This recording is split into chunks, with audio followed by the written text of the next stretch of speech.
Hello friends, welcome back to just English classes. तो guys आज हमारी क्लास कुछ खास है। फिगर्स ऑफ स्पीच को लेकर हम काम करेंगे और ये केवल यूपी टीजीटी में ही नहीं बल्कि बाकी एग्जाम्स में भी आपको काम आने वाली है, जैसे कि आपका डीटी प्लस भी है, यूपी पीजीटी है और केवीएस जैसे एग्जाम्स के लिए भी बहुत हेल्पफुल आपके लिए सेशन रहने वाला है। किसी भी एग्जाम को आप देने जाएं जहाँ पे लिटरेचर आता है या फिर figure of speech, literary terms, literary ये चीजें आती हैं, तो बिल्कुल आपको वहाँ पर हेल्प करेगी ये वीडियो।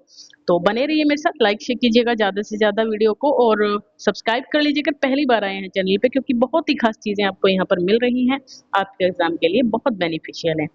तो पहला क्वेश्चन हमारे पास है, identify the example of personification. आपको यहाँ पर पर्सोनिफिकेशन का एग्जाम्पल देना है, कौन सा होगा। तो और flatly soothe the dull cold ear of death, the camel is the ship of desert, he was a man of iron courage, we must be guided by the light of nature। देखिए थोड़ा सा एलिब्रेट करते हुए चलेंगे। तो पहले में personification नजर आ रहा है मुझे, flattery soothe the dull cold ear, dull cold ear of death. तो डेथ को यहाँ पे क्या दिखाया गया है, पर्सन की तरह प्रेजेंट किया गया है, क्योंकि ईयर तो डेथ के होते नहीं है, मैन के होते हैं, है ना। Camel is the ship of desert, यहाँ पे आपका मेटेफर है।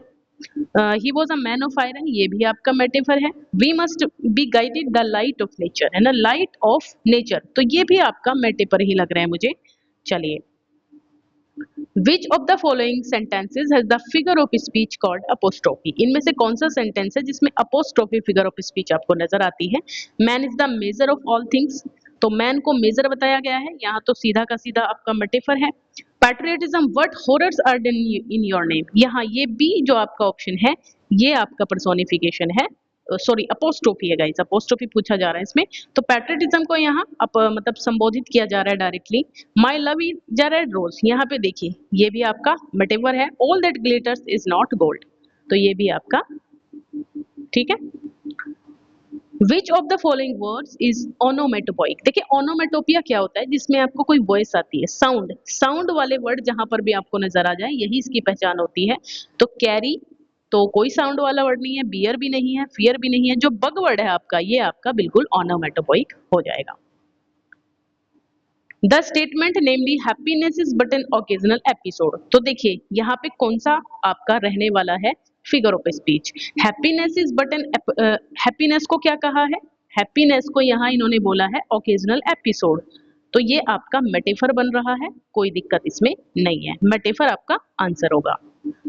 When the sound of word resembles the sound it denotes, the figure of speech is, बताइए जब कोई भी साउंड वाली बात आ गई है, फिर से when the sound of a word resemble the sound it denotes, तो यहाँ जो फिगर ऑफ स्पीच होगी साउंड वाला भी अभी आपको बताया था, बी ऑप्शन होगा onomatopoeia.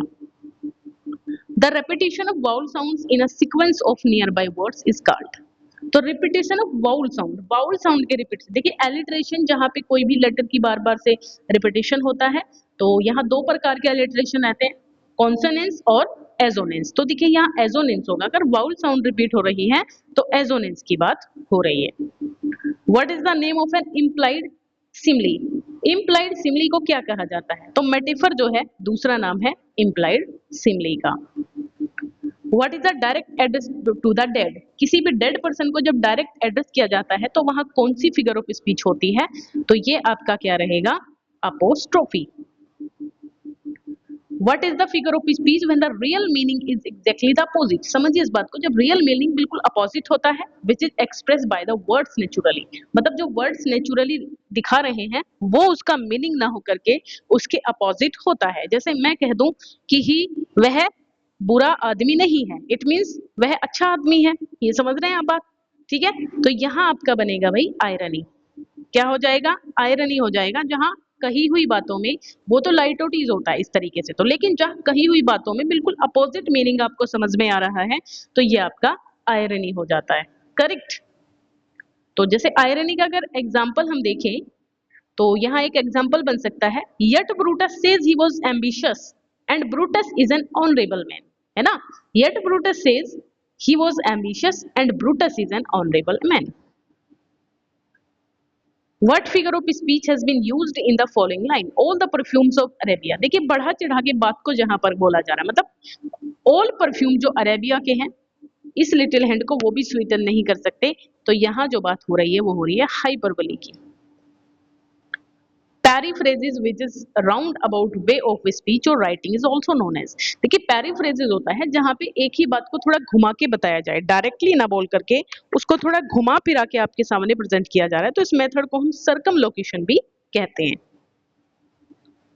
The occurrence of the same letter or sound at the beginning of adjacent word. Occurrence मतलब सेम लेटर और साउंड एट द बिगिनिंग आ रही हो, बार बार बिगिनिंग में आ रहा हो हर लाइन के, एक ही सेंटेंस या फिर एक ही वर्ड, तो उसको आप क्या कहेंगे? तो देखिए उसको हम कहते हैं, क्या कहते हैं? साउंड। बार बार लेटर मतलब एक कोई भी वर्ड है, बार बार जो पहला लेटर है उसका सेम आ रहा हो, तो उसको आप एलिट्रेशन कहते हैं। इसमें तो कोई दिक्कत वाली बात ही नहीं है। The figure of speech used in the expression murderous innocence of the sea. क्या कहा गया है? Murderous innocence. अगर मर्डरस है तो फिर इनोसेंस कहां से है, मुझे समझ में नहीं आया। तो ये आपका क्या बनेगा? ऑक्सीमोरॉन बनेगा, यानी कि बिल्कुल अपोजिट वर्ड। एक देखिए मर्डरस इनोसेंस है ना, एक नाउन है और एक आपका एडजेक्टिव है, और जहां पर भी ये कॉम्बिनेशन आपको मिल जाए वहां ऑक्सीमोरॉन होता है। The figure of speech in Oh My Love is like a red rose is। ये जो फिगर ऑफ स्पीच है Oh My Love is like a red rose is simile personification metaphor hype. देखिए love को red rose बताया है, तो इसमें तो कोई दिक्कत आपको नहीं होनी चाहिए। लाइक भी आ रहा है तो यहाँ सिमिली हो जाएगा। The figure of speech in life is a dream. यहाँ पे लाइफ को ड्रीम बताया गया है, तो जहां पे कोई चीज को दूसरी चीज बता दिया जाता है तो वहां मेटाफर होता है। The figure of speech in death less his IC hands on Kings. तो डेथ के आईसी हैंड्स बताए हैं यहाँ, तो हैंड्स किसके होते हैं? मैन के होते हैं, तो यहाँ पे इसको पर्सोनिफाइड किया गया है, यानी कि personification. Repetition of the same और similar consonant sounds at the beginning of words is called. किसी भी वर्ड के बिगिनिंग में सेम सिमिलर कॉन्सोनेंट साउंड अगर आती है तो उसको आप क्या कहते हैं?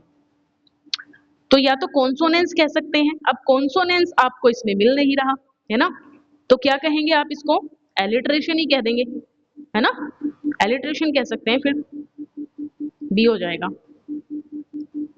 A statement that appears self-contradictory but that reveals a kind of truth। मतलब खुद में एक स्टेटमेंट है, वैसे तो सेल्फ कॉन्ट्राडिक्टरी दिख रही है, बट उसमें एक काइंड ट्रुथ छुपा हुआ है, एक सच छुपा हुआ है, तो उसको आप क्या कहेंगे? तो उसको पैराडॉक्स कहते हैं, जहां पे बात विरोध किसी बात में दिखाया जा रहा हो, है ना। जैसे मैं कह दूं, एक छोटा सा एग्जांपल है, वॉर इज पीस। तो यहाँ देखिए क्या दिख रहा है आपको? वॉर इज पीस, है ना, वॉर युद्ध ही शांति है, तो बिल्कुल अपोजिट, विरोधाभास, कॉन्ट्रेरी है यहाँ पे सारी चीजें, बट इसमें एक ट्रुथ भी है कहीं ना कहीं, तो ये आपका पैराडॉक्स हो जाएगा। The statement if I told you once I have told you a million times. मतलब मैंने अगर तुम्हें एक बार बता दिया तो समझ लो 1000 बार बता दिया, तो ये क्या है भाई? हाइपरबोली है भाई। एक बार बता के 1000 बार कैसे बता दिया तुमने? तो ये आपका क्या बन जाएगा? हाइपरबोली आपका आंसर हो जाएगा। A statement that says less than what is meant. A statement that says less than मतलब कोई भी स्टेटमेंट कम बताए, जैसे आपने हाइपरबोली पढ़ा है, ज्यादा बढ़ा चढ़ा के बताया जाता है, अगर कम करके किसी चीज को बताया जा रहा है तो वहां आपका होता है लाइटोटीज। यहाँ पे एस आपका छूट गया है। It was the best of time, it was the worst of times, तो ये एंटीथेसिस है। दो अपोजिट सेंटेंस या क्लॉजेस अगर होते हैं तो वहां आपका एंटीथेसिस रहता है। Love is an idle thing, marriage is real thing, तो ये भी आपका क्या है? ये भी आपका एंटीथेसिस हो जाएगा। Let's go to bed now. देखिए let's go to bed now, अब बेड पे जाने का मतलब क्या है? बेड पे जाने का मतलब ये थोड़ी है कि बेड पे जाके क्या करते हैं, हम सोते हैं, है ना। तो यहाँ आपका क्या बन जाएगा? मेटोनिमी, है ना। मेटोनिमी क्या होता है?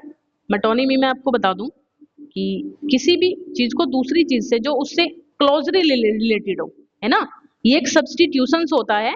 थिंक सच एज, जैसे कि ग्रे हेयर में B use for old age, जैसे ओल्ड एज के लिए हम कई बार ग्रे हेयर यूज कर लेते हैं, है ना। Bed is use for sleep, correct. Humour is the shock absorber of life, it helps us take the blows. यहाँ ह्यूमर को शॉक एब्जॉर्बर बताया गया है, तो यहाँ तो बहुत आसान है, मटेफर पे जाइए सीधा। ब्रिनिंग है ना, brring an alarm clock clanged in the dark and silent room, तो ऑक्सीमोरॉन नहीं है, ओनोमेटोपिया है क्योंकि साउंड आ रही है, घंटी के बजने की आवाज आ रही है। Name the figure of speech in the following line, boys will be boys. तो देखिए इसमें इपीग्राम होगा क्योंकि एक विटी सेंटेंस है। यहाँ पर एपिग्राम क्या होता है, एक पिटी सेइंग होती है, छोटा सा रिमार्क होता है, छोटी सी सेइंग होती है जो एक्सप्रेस करती है एक आइडिया को, है ना, क्लेवर एंड अम्यूजिंग वे में।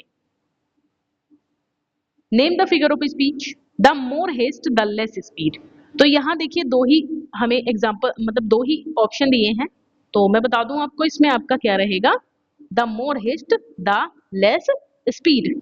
तो क्या बनेगा यहाँ, तो इनमें से मुझे कोई सा लग नहीं रहा, इसमें भी आपका इपीग्राम होगा। इसमें थोड़ा कंफ्यूजन है, एक बार देखना इसमें इपीग्राम है या फिर एंटीथीसिस है, क्या होगा इसमें, एक बार देख के मुझे बताइएगा। कमेंट सेक्शन में कमेंट कर देना अगर आपको ये सेंटेंस कहीं पर एंटीथीसिस लग रहा है, किसी को या एपिग्राम लग रहा है, एक बार चेक करके प्लीज मुझे बताइएगा, ठीक है। इसमें थोड़ा कंफ्यूजन है। चलिए, a figure of speech in which two terms opposite, two terms होते हैं, अपोजिट होते हैं, meaning are place side by side होते हैं, तो ये जक्स्टापोजिशन क्या हो जाएगा, जक्स्टापोज, बिल्कुल साइड बाय साइड होते हैं और अपोजिट होते हैं वर्ड दोनों के दोनों, तो इसको आप जक्स्टापोज कहेंगे, कोई दिक्कत यहाँ पर नहीं है, ठीक है। चलिए,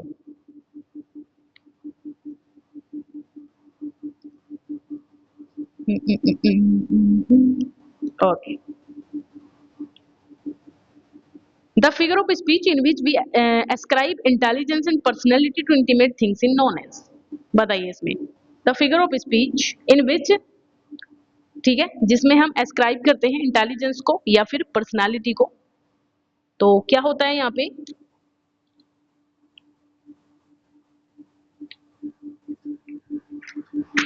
yes,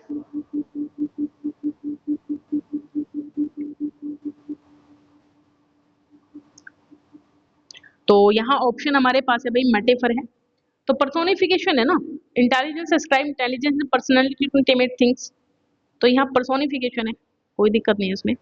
which of the following sentences the figure of speech apostrophe, इनमें से कौन से सेंटेंस में आपको अपोस्ट्रोफी नजर आ रही है, अपोस्ट्रोफी मुझे नजर आ रही है ओ सॉलिट्यूड में, है ना, यहाँ पे डायरेक्ट सॉलिट्यूड को संबोधित किया जा रहा है, एड्रेस किया जा रहा है। What figure of speech has been used in the following line, इस फॉलोइंग लाइन में O world, O life, O time, कौन सी फिगर ऑफ स्पीच है, तो यहाँ पे भी मुझे लग रहे हैं कि आपका ओ फिगर, अच्छा, O world, O life, O time, O Julius Caesar, thou art mighty yet, तो यहाँ पे या तो आपका अपोस्ट्रोफी होता, बट ये नहीं है, लेकिन हाँ एक चीज और, हम रेटोरिक यहाँ पे लगा सकते हैं, है ना, ये यहाँ पे रेटोरिक लगा सकते हैं, रेटोरिक के बारे में आप जानते हैं, ठीक है। इसमें क्या है देखिए, एक एड्रेस है, so it can be an example of apostrophe, but the language is कैसी है, थोड़ी सी ग्रैंड लोक्वेंट है, ग्रैंड लोक्वेंट है, एकदम एक भव्य है एक तरीके से, है ना, ओरेटरी है थोड़ी सी, तो इसको आप यहाँ रेटोरिक कह सकते हैं। Which of the following words are personified, personified word कौन सा इनमें से, revenge is kind, swift as a wind, thirsty earth, या फिर ऑनेस्ट थीव, तो देखिए मुझे ऐसा लग रहा है कि ये आपका रिवेंज इज काइंड, अच्छा काइंड कौन होता है, yes, you can say kind यहाँ पर क्या होता है, तो मुझे तो दोनों लग रहे हैं इसमें, मुझे तो इसमें ये सी भी लग रहा है थर्स्टी अर्थ, ये रिवेंज इज काइंड, काइंड कौन होता है, व्यक्ति होता है ना, तो फिर रिवेंज किससे काइंड हो जाएगी, तो मुझे दोनों ही यहाँ पे लग रहे हैं, रिवेंज इज थर्स्ट, ओहो sorry sorry, revenge is kind नहीं, रिवेंज इज काइंड नहीं, यहाँ पे तो मेटाफर है, क्योंकि यहाँ पे थर्स्टी अर्थ कहा गया है ना, काइंड रिवेंज होता, अगर काइंड रिवेंज होता तब आप कह सकते थे पर्सोनिफिकेशन, बट यहाँ पे मेटाफर है, और यहाँ पे आपका सिमिली हो जाएगा, और यहाँ आपका थर्स्टी अर्थ आपका पर्सोनिफिकेशन है, कोई दिक्कत नहीं है guys. What figure of speech has been used in the following lines? Even thus, last night and now night more, I lay and could win thee sleep by and still. यहाँ कौन सा होगा? तो इसमें देखिए अपोस्ट्रोफी है, even thus last night and now night I lay and could win the sleep by and still, क्योंकि यहाँ और कोई हाइपरबोले भी नहीं है, ओनोमेटोपिया भी नहीं है, तो इसमें से एक ऑप्शन नन ऑफ दीज हो सकता था, तो यहाँ आपका अपोस्ट्रोफी बन रहा है मेरे हिसाब से। The figure of speech which consist in the use of word which suggest the sense bye there sound, है ना, साउंड से अगर किसी वर्ड को सजेस्ट करते हैं हम लोग, तो अभी अभी बहुत बार हम लोग बात कर चुके हैं, ठीक है। उसमें आपका ओनोमेटोपिया रहता है, कोई दिक्कत नहीं है यहाँ। What figure of speech has been used in the following line? इस लाइन में कौन सी फिगर ऑफ स्पीच यूज की गई है? Let not ambition mock their useful toil. Yes, तो पर्सोनिफिकेशन है इसमें। मोक कौन करता है ये बताइए? यहाँ एम्बिशन मोक कर रही है, तो यहाँ मोक कौन करता है? व्यक्ति करता है, तो पर्सोनिफिकेशन है। N ambassador is gentleman who lies abroad for good of his country. मतलब एम्बेसडर एक ऐसा जेंटलमैन है जो लाइज, देखिए लाइज यहाँ पे झूठ बोलना की सेंस में आ रहा है। ये दोनों तरीके से यूज हो सकता है। एक तो झूठ बोलना, झूठ के लिए भी यूज हो सकता है ये, है ना, झूठ के लिए भी यूज हो सकता है ये। और दूसरा ये पड़े रहना, पड़े रहना के लिए भी ये यूज हो सकता है। तो और दोनों ही सेंस में सही भी है। तो ऐसे में आप क्या कहते हैं इसको? Put for the sentences on the word, मतलब किस सेंटेंस के ऊपर हम इसमें पता लगाएंगे? तो लाइज के ऊपर पता लगाएंगे, सीधी सी बात है, लाइज के ऊपर पता लगाएंगे, है ना। और पन होता है यहाँ, पन, जहाँ एक ही वर्ड के दो तीन मीनिंग निकल रहे हो। What figure of speech is in the man is no fool, तो ये लाइटुटीज है, मतलब फूल नहीं है तो वाइज है, अपोजिट मीनिंग निकलता है और डबल नेगेटिव का यहाँ यूज होता है। एक तो नो आ गया आपका, नो नेगेटिव है और फूल भी नेगेटिव वर्ड है, ठीक है। Milton thou shouldst be living at this hour, find the figure of speech. बहुत आसान है ये भी, अपोस्ट्रोफी है सीधा। What figure of speech has been used in the following line? Rascals and drugs run a race round and round the rug rock. तो बहुत आसान है, इसमें ज्यादा झंझट लेने की जरूरत बिल्कुल भी नहीं है। इसमें बताइए, frailty thy name is women, कमजोरी तेरा नाम ही औरत है। तो इसमें आप क्या लगाएंगे? तो इसमें देख लीजिए अपोस्ट्रोफी हो जाएगा, फ्रेल्टी को यहाँ संबोधित किया जा रहा है, ठीक है, ये आपका हो जाएगा apostrophe. The figure of speech in which the sound suggest the sense of और meaning is known as. Sense और मीनिंग साउंड सजेस्ट करती है, बार बार ऐसा आ रहा है तो ओनोमेटोपिया है। अब फिगर ऑफ स्पीच इन विच, ये देखिए रिपीटेड क्वेश्चन है, ये अलग अलग लैंग्वेज में होके आ रहे हैं, कभी किसी तरीके से, कभी किसी तरीके से, अलग अलग लैंग्वेज में चेंज कर करके ये क्वेश्चन आपके एग्जाम में बन रहे हैं। तो आप सभी तरीके से इनको पता करके रखेंगे, ऐसा नहीं कि केवल एक ही तरीके से आपको इनका मतलब पता हो। यहाँ पूछा जा रहा है कि a figure of speech in which a qualifying adjective is sometimes transferred from a person to a thing और from word to another to which it does not strictly belong to. मतलब ऐसी चीज में चेंज हो जाता है कोई चीज जिससे वो बिल्कुल भी रिलेट नहीं करता है, तो आप इसको क्या कहेंगे? तो देखिए इसमें आपका बन जाएगा ट्रांसफर्ड इपिथेट। जैसे क्या क्या? वियरी वे, आपने थॉमस ग्रे की एक elegy written in a country churchyard पढ़ी होगी, वियरी वे। क्योंकि देखिए वियरी वे में जो थका हुआ रास्ता नहीं होता है, व्यक्ति होता है ना, ये तो ट्रांसफर्ड एपिथेट होता है। ऐसे ही आपका हो जाएगा sleepless night, sleepless night, sleepless night में स्लीपलेस नाइट नहीं होती है, पर्सन होता है, तो ठीक है, ट्रांसफर्ड एपिथेट होता है ऐसी चीजों में। Find out the figure of speech in the following lines. Is this the face that launched 1,000 ships and burned the topless towers of Ilium? तो यहाँ तो बहुत बढ़ा चढ़ा के बातों को बताया गया है, तो यहाँ बिल्कुल आपका हो जाना चाहिए हाइपरबोली, है ना। एल्यूजन इज, तो एल्यूजन देखिए होता है एक सिनोनिम ऑफ अ रेफरेंस। क्या होता है? A synonym of reference, oh sorry, एक इनडायरेक्ट पासिंग रेफरेंस होता है किसी भी इवेंट के लिए, ठीक है। तो ये आपका बनेगा, ये सी बनेगा, है ना, सी ऑप्शन करेक्ट हो जाएगा। अ स्टेटमेंट विच में कंटेन टू और more meanings is an example of, जिस स्टेटमेंट में दो या टू और मोर मतलब दो से ज्यादा मीनिंग कंटेन करती है तो उसको क्या कहते हैं? एम्बिगिटी, मतलब उसमें हम एम्बिगिटी होती है, दुविधा वाली जो स्टेटमेंट रहती है, एम्बिगिटी जो स्पष्ट ना हो, अनक्लियर हो, है ना। तो ऑब्सक्योर हो, उसमें हमें पता ही ना चले, कई कई मीनिंग निकल रहे हो, हमें समझ में ही ना आ रहा हो इसका मतलब क्या है, तो वहां एम्बिगिटी होता है। A figure of speech wherein a comparison is made between two unlike quantities without the use of the word like or as. बिना like as किए हम क्वांटिटी को अनलाइक क्वांटिटी को मैच कर देते हैं, कंपैरिजन कर देते हैं, तो वहां आपका मेटाफर होता है ना, रूपक अलंकार। चलिए, a play on words wherein a words is used to convey two meanings at the same time is called, two meaning same time, तो पन कह दीजिए इसको।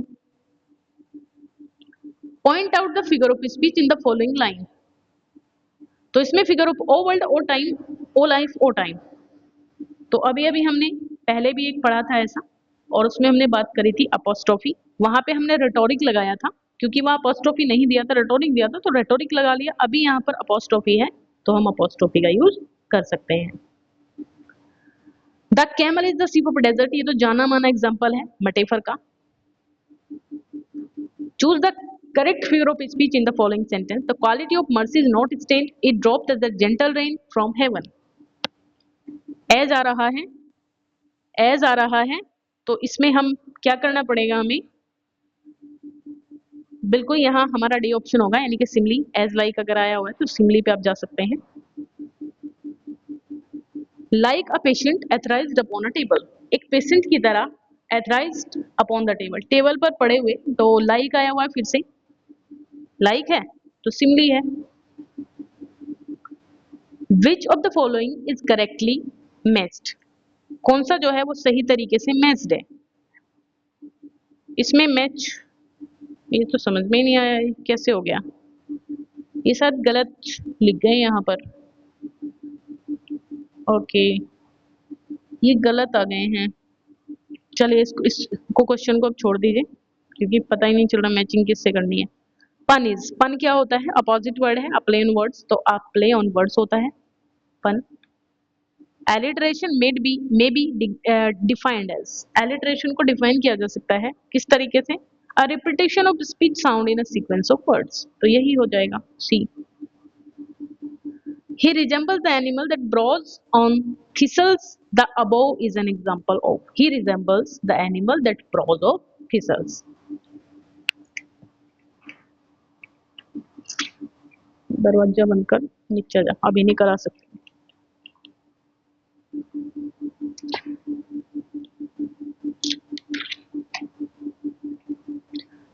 यस, किस चीज का एग्जाम्पल है, he resembles the animal that browse on, तो ये पैरीफ्रेजिस है, इसमें कुछ क्लियर नहीं हो रहा है, घुमा फिरा के बातें को कहा गया है, he resemble the animal that browse on thistles, तो यहाँ पैरीफ्रेजिस है, ओनोमेटोपिया नजर नहीं, लाइटोलॉजी दिख नहीं रहा, टोटोलॉजी है नहीं, तो आप क्योंकि देखिए कभी कभी ना एलिमिनेट करके भी आप पता कर सकते हैं, क्योंकि आपको पता है लाइटोटीज नहीं है यहाँ, ओनोमेटोपिया भी नहीं है, टोटोलॉजी का कोई मतलब नहीं है। टोटोलॉजी तो वो होता है कि एक ही वर्ड का कई बार यूज किया गया है, अगर एक ही वर्ड को कई बार यूज किया गया है सेंटेंस के अंदर, है ना, तो उसको कहते हैं कई बार वो टोटोलॉजी होता है, एक्सेस ऑफ रिपीटिशन, तो यहाँ पेरीफ्रेजिस आपका सुटेबल है। What is the figure of speech in used in the following sentence, friendship is a sheltering tree, friendship is a sheltering tree, तो फ्रेंडशिप जो होती है वो शेल्टर ट्रिंग होती है, तो यहाँ मेटाफर है, इसमें कोई भी डाउट है नहीं। The substitution of part for the whole, synecdoche, part to whole to part, synecdoche. Which figure of speech is used in the following line? Alone, alone, all alone on a white sea. Okay, तो देखिए यहाँ alone alone alone बार बार इसी word का use हो रहा है, कई बार हो चुका है, तो यहाँ हमारे हिसाब से एलिट्रेशन हो जाना चाहिए, कोई दिक्कत नहीं है इसमें। What is the figure of speech in the following sentence? Authority forgets a dying king. तो देखिए भूल कौन जाता है, भूलना तो व्यक्ति की स्पेशलिटी मतलब करेक्टरिस्टिक होती है, तो यहाँ भूलने की बात ऑथोरिटी कर रही है, तो यहाँ पर्सोनिफिकेशन है। Point out the figure of speech in the following line, ploughman homeward plods the, देखिए वियरी वे आ गया है, अभी मैंने आपको इसका एग्जांपल भी दिया था, मतलब थका हुआ रास्ता, जो प्लॉमैन है जो खेत में हल जोतने वाले हैं, होमवर्ड वो घर की तरफ बढ़ रहे हैं अपने थके हुए रास्ते से, थके हुआ रास्ता नहीं होता, थके हुए उनके पैर थे, थके हुए वो लोग थे, तो ट्रांसफर्ड इपीडेट यहाँ पर हो जाएगा। Point out the figure of speech in the following, like sorrows sits and weep, like sorrows जैसे कि दुख जो है वो बैठता है और रोता है, तो देखिए यहाँ आपका पर्सोनिफिकेशन है, सिमिली बिल्कुल भी नहीं है, कभी आप इसको लाइफ सोरोज है ना, तो यहाँ आपका पर्सोनिफिकेशन बना है, जो लाइफ है सोरोज सिट एंड वीप, ठीक है। Identify the, how soon had time the subtle thief of youth stolen on his wing my 3 and 20th year, इसमें क्या होगा, यस तो यहाँ देखिए मेटेफर है ना। How soon had time the subtle thief, time को क्या कहा है, टाइम को क्या बताया है इन्होंने, सटल थीप ऑफ यूथ बताया है। तो यहाँ मेटेफर हो जाएगा बिना किसी दिक्कत के।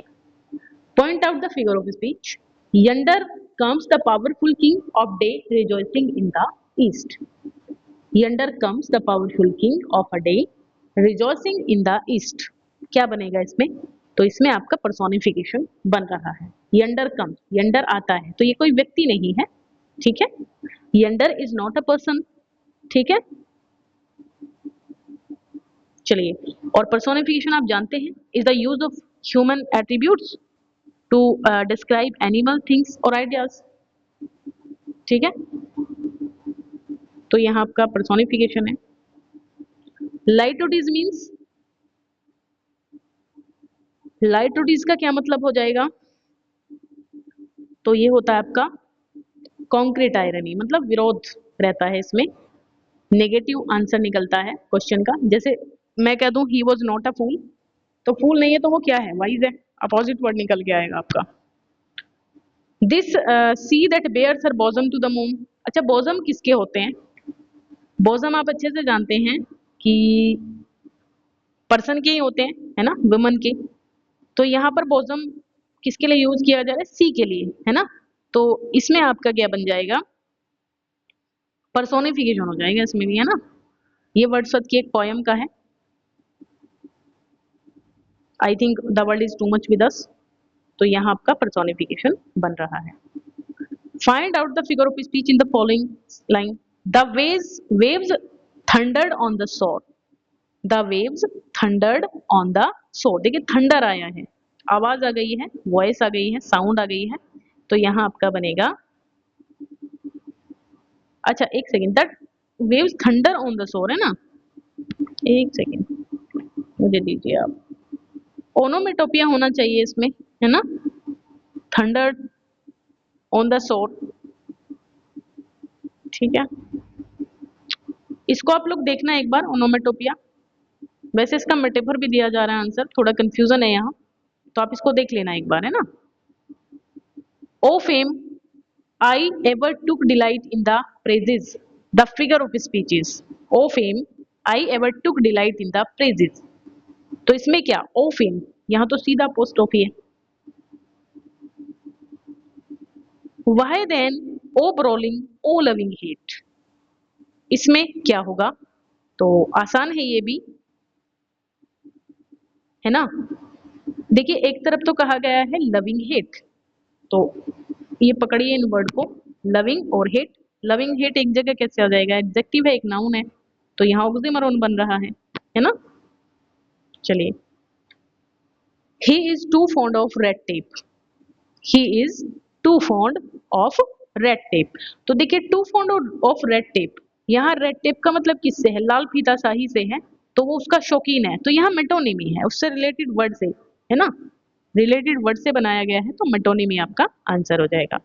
The figure of speech in pluck from the memory a rooted sorrow, pluck from the rooted sorrow, ठीक है, यस, इसमें क्या होगा, pluck from the memory a rooted sorrow,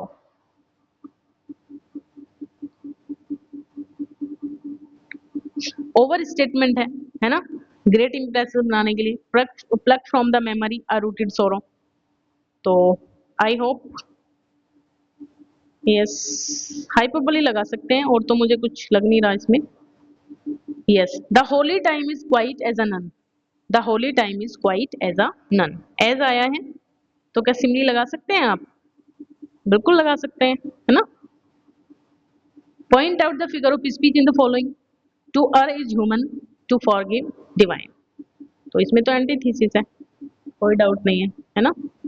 तो नेक्स्ट है, name the figure of speech in the following, he passed a sleepless night, अभी बात की थी स्लीपलेस नाइट, स्लीपलेस नाइट नहीं होती है, स्लीपलेस व्यक्ति होता है, तो यहाँ ट्रांसफर रिपीट दैट हमारा आंसर हो जाएगा। तो यही थे गाइस आज के हमारे क्वेश्चंस, आई होप आपको वीडियो अच्छी लगी होगी, कम टाइम में इतना मटेरियल आपको मिल गया है, तो मच इनफ है, और मिलते हैं नेक्स्ट वीडियो में, तब तक के लिए बाय बाय, टेक केयर।